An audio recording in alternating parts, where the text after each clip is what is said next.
siete mai chiesti quale possa essere l'origine dell'uncinetto? Ciao a tutti e benvenuti sul mio canale, io sono Federica delle Creature di Federica. Oggi cominceremo con l'uncinetto. Questo primo video sarà un'introduzione alle lezioni, un accenno alle origini di quest'arte antica e degli amigurumi. Ma vediamo che cos'è l'uncinetto.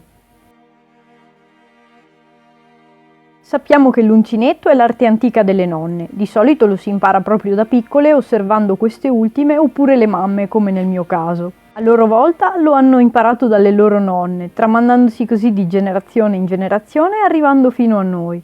L'uncinetto è l'attrezzo con il quale si lavora a uncinetto, è un bastoncino con la punta a forma di uncino, grazie al quale maglia dopo maglia, anello dopo anello si riescono a creare dei tessuti o dei pupazzi.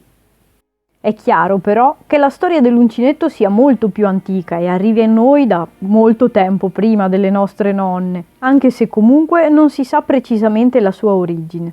Infatti, quello che si sa per certo è che non abbiamo una datazione a cui risalire, abbiamo solo delle tracce e anche poche, visto che i materiali che utilizzavano erano di origine naturale, quindi col tempo saranno andati perduti. Nonostante ciò abbiamo un reperto, il ritrovamento più antico che risale a circa 3000 anni fa. Proviene dallo Jutland ed è un berretto realizzato con un metodo simile all'uncinetto. Queste tracce sono presenti in tutto il mondo, dall'Africa all'Oriente, dall'America all'Europa e come non citare Grecia ed Egitto. Alcuni dicono che il luogo di origine potrebbe essere proprio l'Arabia. I biblici raccontano che durante la fuga dall'Egitto gli israeliti lavorassero la lana così e Babilonia in seguito divenne centro dell'artigianato della lana. Si pensa che le prime lavorazioni venissero fatte con le mani, utilizzando le dita al posto dell'uncinetto e che quest'arte derivi da antichi metodi di ricamo.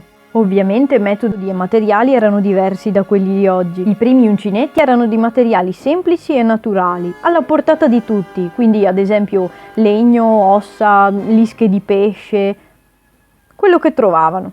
Nel Medioevo cominciò ad emergere quest'arte, ma si utilizzavano più che altro nodi tipo il macramè.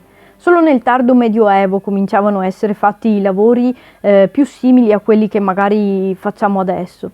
Grazie al commercio si diffuse questa conoscenza anche in Europa. In Italia nel XVI secolo quest'arte era utilizzata dalle suore per creare accessori e decori per la chiesa. Nacque così anche un metodo più delicato di fare l'uncinetto. Da lì poi si diffuse nelle case, soprattutto al sud. Dalla Francia si elaborarono e svilupparono i pizzi. È nell'Ottocento che in Europa si sviluppò maggiormente e da allora ci sono molti personaggi noti, libri, informazioni e opere artigianali che hanno preso piede modificandosi fino ad oggi, con una pausa forzata nel periodo della guerra. È dal Novecento che c'è stato un boom nell'utilizzo e conoscenza dell'uncinetto. Tanti punti decorati oltre ai punti base, tanti accessori e abiti diversi, moltissime tecniche e varietà.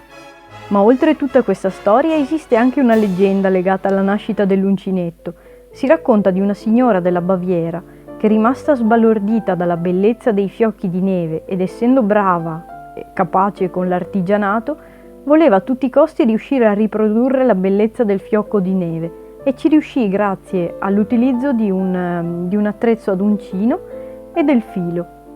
Abbiamo visto perciò che l'uncinetto ha una storia molto intricata, misteriosa e senza cose certe. Si passa per molte culture, storie diverse, materiali diversi e si è capito alla fine che l'uncinetto non è nato così come lo vediamo oggi. È partito da metodi molto simili per arrivare a quello che conosciamo oggi. Ma la storia dell'uncinetto non è ancora finita. Nel prossimo video parlerò della storia degli amigurumi. Spero comunque che questo video ti sia piaciuto, ti ricordo di lasciarmi un like e di dirmi anche che cosa ne pensi nei commenti. Ricordati di iscriverti e condividi il video. Grazie mille, ciao e buone creazioni!